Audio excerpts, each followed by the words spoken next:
Assalamualaikum warahmatullahi wabarakatuh. Ya ayyuhalladhina amanu ittaqullaha haqqa tuqatih wa la tamutunna illa wa antum mu'minun.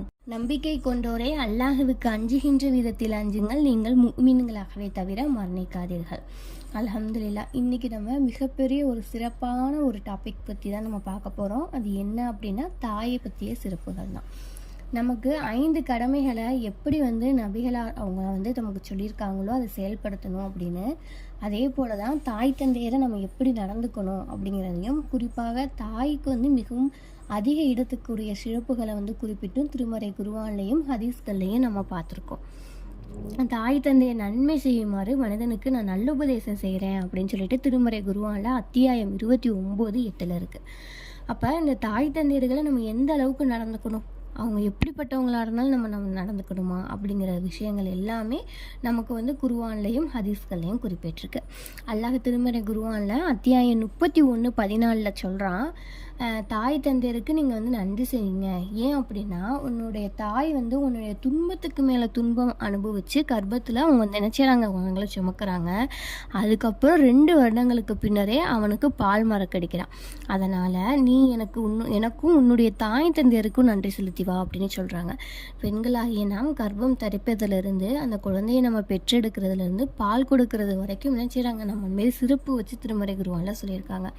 அப்படி பெக்கக்கூடிய உன்னுடைய தாயை நீங்கள் என்ன செய்யணும், நன்றி செலுத்து அப்படின்னு அல்லாஹ் சொல்கிறான். அது மட்டும் இல்லைங்க, நம்ம அழகிய முறையில் உறவாடக்கூடிய உறவுகள், நிறைய உறவுகள் நம்மளை பொறுத்தளவுக்கு இருக்கும். ஆனால் நபி அவங்க சொல்கிறாங்க, நம்ம அழகிய முறையில் உறவாடுவதற்கு சிறந்த உறவு யார் அப்படின்னா தாய் தான் அப்படின்னு சொல்கிறாங்க. முகமது நபி ஸல்லல்லாஹு அலைஹி வஸல்லம் அவங்க கிட்ட ஒரு மனிதன் போகிறாங்க. நான் அழகிய முறையில் நடந்து கொள்ள யார் எனக்கு தகுதியானவங்க அப்படின்னு கேட்டதுக்கு, அதுக்கு நபி அவங்க உன்னோட தாய் அப்படின்னு சொல்கிறாங்க. அதுக்கப்புறம் அப்படின்னு சொல்லி கேட்டதுக்கு, அதுக்கும் உன்னோட தாய் அப்படின்னு சொல்கிறாங்க. அதுக்கப்புறம் அப்படின்னு சொல்லி கேட்டதுக்கு, உன்னோட தந்தை அப்படின்னு சொல்கிறாங்க. அப்போ முதல் நிலையில் எந்த அளவுக்கு இந்த தாயோட விஷயத்தை சொல்லியிருக்காங்க அப்படிங்கிறத இன்ஷா அல்லாஹ் நம்ம பார்க்கணும். அது மட்டும் கிடையாது, இன்றைய சமூகத்தில் நம்மளுடைய தாய் தந்தையர்களை ஃபஸ்ட்டு பிற மத மக்கள் தான் அதிகமாக ஓல்டேஜ்லேயும் ரோடுகள்லையும் விடுறத நம்ம பார்த்துட்ருக்கோம். ஆனால் அல்லாஹ் பாதுகாக்கணும். இப்போ நம்மளுடைய சமுதாய மக்கள்லேயே எத்தனை பேர் தாய் தந்தையரை அனாதியாக விடக்கூடியவங்களாக இருக்காங்க, ஓல்டேஜில் இருக்கக்கூடியவங்களாக இருக்காங்க. நம்ம சற்று யோசித்து பார்க்கணும். அவங்க மட்டும்தான் தாய் தந்தையாக ஆகிறாங்க அப்படின்னு கிடையாது. எல்லா மனிதர்களுமே குழந்தை பருவத்தை அடைந்து, அதே மாதிரி வாலிப பருவத்தை அடைந்து தாய் தந்தைங்கிற பட்டத்தை நம்ம என்ன செய்யணும், நம்ம பெறத்தான் போகிறோம். அப்போ ஒவ்வொருத்தவங்களும் நம்ம ரோட்டில் விடும் பொழுது, நாளைக்கு இதே இது நமக்கு அழகாக கொடுக்க மாட்டானா அப்படிங்கிறத கொஞ்சம் யோசித்து பார்க்கணும். ஏன்னா அந்த அளவுக்கு தாய் தந்தையருக்கு மதிப்பு கொடுக்க சொல்லி நம்ம செல்லக்கூடிய மார்க்கத்தில் நம்ம அவங்களுக்கு செய்ய வேண்டிய கடமைகளை செய்யாமல் இருக்கிறோம் பார்த்தீங்களா, அதுக்கான தண்டனைகள் கண்டிப்பாக என்ன செய்யணும், அந்த மனிதர்களுக்கு கொடுக்க தான் செய்வாங்க. அதே மாதிரி தான் ஒரு முதியவர்கள், அதாவது 2 பேர் பார்க்குறோம் அப்படின்னா அவங்களை எந்த அளவுக்கு மதிப்பாக நடந்துக்கணும் அப்படிங்கிறதையும் சொல்கிறாங்க. அல்லாஹ் திருமறை குர்ஆனில் அத்தியாயம் 17:23 சொல்கிறான், என்னை தவிர நீங்கள் யாரையுமே வணங்கக்கூடாது, அதே மாதிரி பெற்றோருக்கு என்ன செய்யணும், உபகாரம் செய்யுங்கன்னு சொல்லிட்டு, அதில் 2 பேர்த்தில் யாராவது முதுமை அடைஞ்சிட்டாங்க அப்படின்னா அவங்கள பார்த்து சீ அப்படின்னு கூட சொல்லக்கூடாது, அப்படி மரியாதை இல்லாமல் என்ன சொல்லக்கூடாது, பேசக்கூடாது அப்படின்னு சொல்கிறான் அல்லாஹ். ஆனால் இன்றைய சமூக மக்களில் எத்தனை பேர் மதிப்பு இல்லாமல் மரியாதை இல்லாமல் பேசக்கூடியவங்களாகவும் அடிக்கக்கூடியவங்களாக கூட நம்ம எத்தனை பேர் நம்ம பார்க்கணும். அல்லாஹ் அவங்களெல்லாம் பாதுகாக்கணும். ஆனால் நம்மளுடைய மார்க்கத்தில் ஒரு பொக்கிஷமான இடத்துல தான் என்ன செஞ்சுருக்கான், அல்லாஹ் தாய் தந்தையரை வச்சுருக்கான். அதில் இன்னும் சிறப்பாக தாயை பற்றி நிறைய இடத்துல குறிப்பிட்டிருக்கான். ஸோ அதனால் நம்ம அழகிய முறையில் உறவாடக்கூடிய உறவாகவும், நமக்காக ஒரு தாய் எந்த அளவுக்கு பெற்றெடுக்கிறாங்க அப்படிங்கிற சொல்லக்கூடிய உறவாகவும் நமக்கிட்ட இருக்குது. அது மட்டும் கிடையாது, தாயோடைய காலடியிலே சொர்க்கம் இருக்குது அப்படின்னு சொல்லிட்டு நபிகள் சொல்கிறாங்க. அப்போனா தாயின் காலடியில் சொர்க்கம் இருக்குன்னா அப்படின்னா என்ன, நம்ம செய்ய வேண்டிய கடமைகளை சரிவர நம்ம செய்யக்கூடியவங்களாகவும், தாய் தந்தைகள் நல்ல முறையில் நம்ம பேணி நடந்து கொள்ளக்கூடியவங்களாகவும் இருந்தால் என்ன கிடைக்கும், நமக்கு சொர்க்கம் கிடைக்கும் அப்படிங்கிறதா அது நம்மளுக்கு வழிவகுக்குது. அது மட்டும் கிடையாது, ஒரு குழந்தையோட வளர்ச்சியில் தாய் தந்தை 2 பேரும் தான் முக்கிய காரணம், அதுதான் உண்மை. ஆனால் தந்தையை விட தாய்க்கே முதலிடம் வழங்குது நம்மளுடைய இஸ்லாம். அதுக்கு காரணம் என்ன யோசிச்சு பார்த்தீங்களா? திருமறை குர்ஆன்லே சொல்கிறாங்க, அத்தியாயம் 46:15 அவனுடைய அண்ணன் என்ன செய்கிறாங்களாம், அதாவது அம்மா அவனை ரொம்பவே சிரமத்துடன் தான் கருவிட்டு சுமக்கிறாங்க, சிரமப்பட்டு தான் அவனை பெற்றெடுக்கிறாங்க. அதே போல தான் சுமப்பதற்கும் பால் குடியை மறக்குவதற்கும் 30 மாதங்கள் ஆகுது. அப்படின்னு சொல்கிறாங்க. அப்போ இந்த அளவுக்கு வந்து சிரமப்பட்டு பெற்றெடுக்கக்கூடிய ஒரு விஷயத்த வந்து அல்லாஹ் வந்து தாய்க்கு கொடுத்ததுனால தான் நம்மளுடைய மார்க்கத்தில் தந்தையை விட தாய்க்கு வந்து மிக சிறப்பாக நமக்கு சொல்கிறாங்க. அதே போல தான் நம்மளுடைய தாயுடைய உள்ளமும் அன்பும் எந்த அளவுக்கு இருக்கும் அப்படிங்கிறத நம்ம நிறைய இடத்துல பார்த்துருப்போம். ஏன் நம்மளே வந்து ஒரு தாய் தந்தையரை நம்ம வந்து உணர்ந்திருப்போம் இல்லையா? அதை பற்றி ஒரு இன்சிடென்ட் தான் முகமது நபி ஸல்லல்லாஹு அலைஹி வஸல்லம் அவங்க கிட்ட வந்து ஆயிஷா அலி அவங்க வந்து சொல்கிறாங்க. என்ன அப்படின்னா, ஆயிஷா அலி அவங்க வந்து வீட்டில் இருக்கும் பொழுது ஒரு பெண் வந்து தன்னோட 2 பெண் மக்களை வந்து கூட்டிக்கிட்டு வர்றாங்க. வந்து பசிக்காக அவங்கக்கிட்ட கேட்குறாங்க ஆயிஷா அலி அவங்கக்கிட்ட. அப்போ அவங்கள்ட்ட என்ன செய்யுது, 3 பேரித்தம்பழம் தான் இருக்குது. அது ஆயிஷா அலி அன்ஹா வந்து அவங்க என்ன செய்கிறாங்க, ஆயிஷா அலி அன்ஹா வந்து அவங்க வந்து கொடுக்குறாங்க. அப்போ அவற்றில் 1 வந்து தனக்கு வச்சுக்கிறாங்க, 2 வந்து தன்னுடைய பிள்ளைங்களுக்கு கொடுக்குறாங்க. அவற்றை அவங்க வந்து சாப்பிடுன்னு சொல்லி சொல்கிறாங்க. அப்போ அந்த 2 குழந்தைகள் என்ன செஞ்சிடுறாங்க, அவங்களுக்கான கொடுத்த பேரித்தம்பழத்தை வந்து என்ன செஞ்சிடுறாங்க, சாப்பிட்டுறாங்க.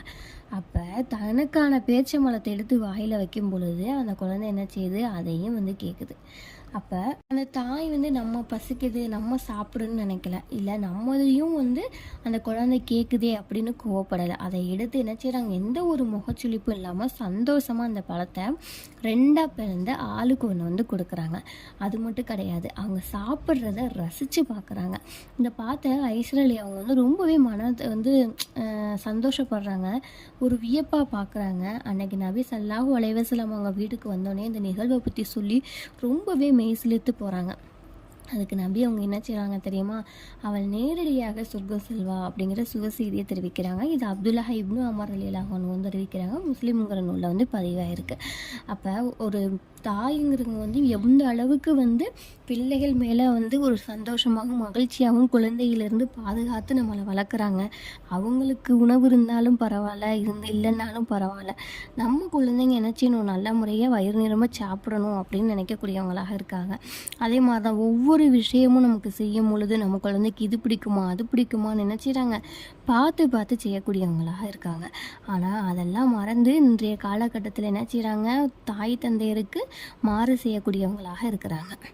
இந்த இடத்துல ஒரு சந்தேகம் வரும், தாய் தந்தையர்களையுமே வந்து மிகவும் வந்து கொடூரமானவங்களும் இருக்காங்களே, மிகவும் வந்து நல்முறையில் நடந்துக்காதவங்களை இணை வைக்கக்கூடியவங்களாகவும் இல்லை தவறு செய்யக்கூடியவங்களாகவும்லாம் இருக்கிறாங்கல்ல. அப்போ அவங்களுக்குமா நாங்கள் வந்து செய்யணும் அப்படின்னு செய்யக்கூடிய ஒரு விஷயங்களை வந்து நம்ம என்ன செய்யலாம், யோசிக்கக்கூடியவங்களாக இருப்பீங்க. ஆமாம், கண்டிப்பாக தாய் வந்து எந்த அளவுக்கு தவறு பண்ணியிருந்தாலும், ஒரு எடுத்துக்காட்டாக சொல்கிறேன், மரியாதையும் பணிவிடையும் செய்தே ஆகணும் அப்படிங்கிறதுக்கு தாய்க்கு சொல்கிறாங்களே, அதே மாதிரி தான் இஸ்லாத்தோட பார்வையில் அல்லாஹ்வுக்கு இணை வைக்கிறதா மிகப்பெரிய பாவம். அப்படிப்பட்ட விஷயத்தை செய்யக்கூடியவங்களாக தாய் இருந்தாலும் நம்ம அவங்களுடைய கடமைகளை செய்யக்கூடிய பணிவிடைகளை நம்ம செஞ்சு தான் ஆகணும். அவங்க செய்யக்கூடிய தவறுகளுக்கு அல்லாஹ்கிட்ட அவங்க பதில் சொல்லுவாங்க. அல்லாஹ் வந்து 2 பேரும் அறிந்தவங்க, அதுக்கான மன்னிப்பு கேட்டிருக்கலாம், இல்லை வேணாலும் செஞ்சுருக்கலாம். ஆனால் அதை காரணம் காட்டி நான் வந்து என் தாய் இப்படி செய்கிறாங்க அதனால நான் செய்ய மாட்டேன் அப்படின்னு நம்ம செய்யக்கூடாது. தாய் எப்பேற்பட்ட தவறுகள் செய்யக்கூடியவர்களாக இருந்தாலும் நம்ம தாய்க்கு செய்யக்கூடிய கடமைகளை செய்யணும். அது மாதிரியே ஹல்ரத் அஸ்மா பின் அபூபக்கர் ரலியல்லாஹு அன்ஹு அப்படி இருக்காங்க இல்லையா, அவங்க ஒரு பெண்மணியின் தாயார் முஸ்லீம் அல்லாத நிலையில் அல்லாஹ்வுக்கு இணை வைப்பவங்களாக இருக்காங்க. அப்போ தன்னோட ரசூலுல்லாஹ் கிட்ட போய் கேட்குறாங்க, இது மாதிரி என் தாய் வந்திருக்காங்க, என்னை பார்க்க ரொம்பவே ஆவலாக வந்திருக்காங்க, ஆனால் அவங்க நம்மளுடைய மார்க்கத்தில் சேரலை, ஆனால் அவங்கள போய் நான் பார்க்கலாமா, அவங்களுடைய பேணி இரக்கத்தோடு அணைச்சிக்கலாமா, நடந்து கொள்ளலாமான்னு கேட்குறாங்க. அதுக்கு நபி அவங்க ஆமாம் அப்படின்னு சொல்கிறாங்க. அப்போ தாய் தந்தை அப்படிங்கிறதுக்கு வந்து நம்ம செய்ய வேண்டிய கடமை பிள்ளைகளுடைய கடமைகள் இருக்குது. அவங்க எப்பேற்பட்டவங்க அப்படிங்கிறத அல்லாஹ் அறிவான். ஆனால் நம்ம அவங்களுக்கான கடமைகளை செய்யணும். அவங்க தவறுகளை சுட்டி காமிச்சு அதுக்காக நான் பார்க்கல அப்படிங்கிற விஷயத்த நம்ம ஒரு பொழுதுமே செய்யக்கூடாது. இன்றைய காலகட்டத்தில் இருக்கிற மாதிரி தாய் தந்தைகளை மதிப்பில்லாமல் நடந்து கொண்டும் அவங்கள அனாதையாக விடக்கூடிய சமூகத்தின் மத்தியில் நம்ம மிகவும் உயர்ந்த இடத்துல அல்லாஹ் நமக்கு சொல்லியிருக்கிறான். ஸோ தெரியாமல் செய்கிறது தவறு, தெரிஞ்சு நம்ம மிகப்பெரிய பாவத்தை ஆளாக்காமல் நம்ம அவங்களுக்கு செய்ய வேண்டிய கடமைகளை சரிவர செய்யக்கூடியவங்களாகவும், நாமும் அடுத்து பெற்றோராகத்தான் ஆக போகிறோம் அப்படிங்கிறத ஒவ்வொரு பெண்களும் ஆண்களும் எண்ணி நம்மளுடைய பெற்றோரை மனதார நல்முறையில் நடத்தக்கூடியவங்களாக இருப்போம் இன்ஷா அல்லாஹ். நீங்களும் நானும் இதே போல செயல்பட்டு மறுமையிலும் ஜன்னத்தில் ஃபிர்தௌஸில் ஒன்று செல்லக்கூடியவங்களாகவும் இருப்போம் இன்ஷா அல்லாஹ். அஸ்ஸலாமு அலைக்கும் வரஹ்மத்துல்லாஹி வபரகாத்துஹு.